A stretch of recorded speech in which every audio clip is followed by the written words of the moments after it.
Yup, I thought I'd do a quick vlog before I go to Wheeling the hospital to go pick them up. We've got our flight to Bangkok today.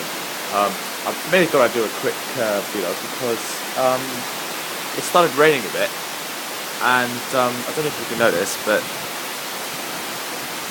it's raining quite a lot.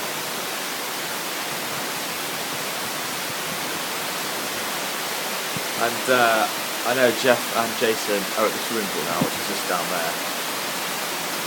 So I can actually see that. Can you see that much? Yeah, you can. Yeah. Cool. Anyway, give you a quick tour of the room. I thought it was necessary.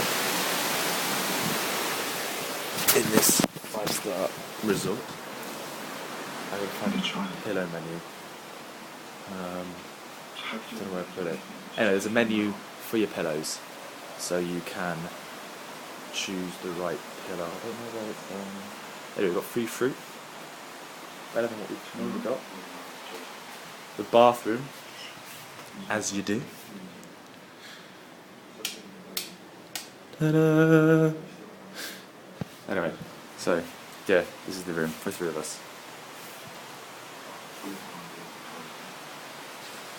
Anyway, oh yeah, that's the TV. Check the TV out.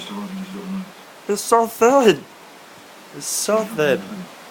Anyway, I gotta go. I've gotta go drive in the rain. What a really bad idea. But I better go. It was like coconuts out there. Alright, bye.